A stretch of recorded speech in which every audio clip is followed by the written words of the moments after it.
Happy new year সবাইকে। আশা করি সবাই অনেক অনেক অনেক ভালো আছো। যাই হোক, তো বছরের শেষ দিনটা আমরা কাটিয়েছিলাম, সকালবেলা ঘুরতে চলে গেছিলাম, আর সেইভাবে দিনটাকে আমরা শুরু করেছিলাম। যে বছরের শেষ দিনটা সেরকম কোনো প্ল্যান নেই, যাই হোক একটু দিন ঘুরে আসি, আনন্দ করে আসি। তো চলো ব্লগটা এখান থেকে শুরু করছি। এখন বাজে সকাল 11টা। চাটা খেয়ে ব্রেকফাস্টও করে নিয়েছি, সেগুলো আর তোমাদের দেখাই, কারণ যে কোনো রকমের ব্রেকফাস্ট করলাম। আর এই যে আমরা এখন রেডি, ছেলে, বাবা, আমি, আর যতদূর সম্ভব কিটোকে নিয়ে একটু ঘুরতে যাব বছরের শেষ দিন গাড়ি করে। এই হচ্ছে ছেলের ব্যাগ, যেটা আমার এখন মেইন সম্পত্তি। এটা ছাড়া একেবারে আমি অন্ধ। আর এই হচ্ছে কিটো।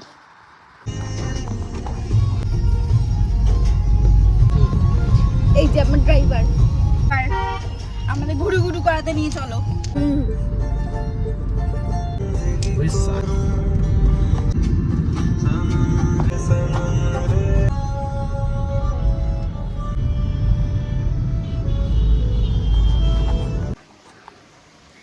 বাড়ি ঢুকতে অনেকটাই দেরি হয়ে গেছে, 2টো বেজে গেছে। তাড়াহুড়ো করছি রান্না বান্না। বছরের শেষ দিন একদম খারাপ খেলে কি হয়, একটু কষা মাংস বসিয়ে দিয়েছি, মাংস কষা ভাত, আর সঙ্গে মুসুর ডালটা মাস্ট। আর দেখি কী করা যায়। ও শাশুড়ি মা মানে মা মাংস খাবে না, তো মাছ একটা কিছু করতে হবে, দেখছি কী করি। কাল মানে 1 জানুয়ারি আছে আমাদের বাড়িতে সত্যনারায়ণ পুজো নতুন ঘরটায়। দুপুরে তো তাড়াহুড়ো করে রান্না বান্না করে খাওয়া দাওয়া করে নিলাম।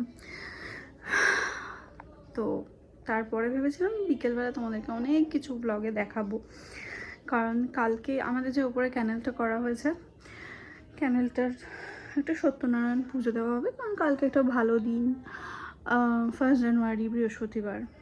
তো তারই বাজারপত্র করতে গেছিলাম, কিন্তু বাজার করতে যাওয়ার আগে একটা খুব খারাপ খবর শুনলাম।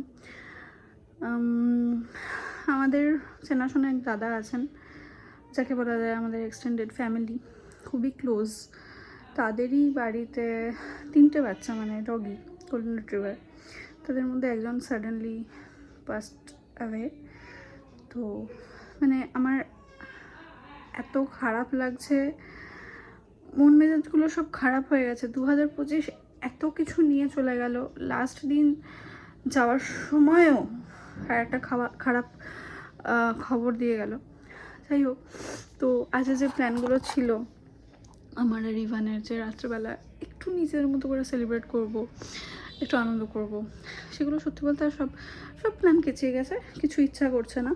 যাই হোক, এখানে দেখিয়ে দিই, এই ভর্তি সব জিনিসপত্র দেখছো, এগুলো পুজোর বাজার কালকের, এগুলো জাস্ট করে এনেছি। আর ব্যাস, আর রাত্রেবেলা সেরকম কোনো প্ল্যান নেই। ভেবেছিলাম রান্নাবান্না করবো, অনেক কিছু নিজেরা খাবো, সত্যি মুড নেই।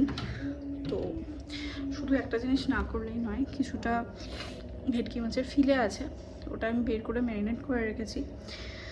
তো ওইটাকে জাস্ট ফিশ অয়েলের মতো ভাজবো। তো এইটুকুনি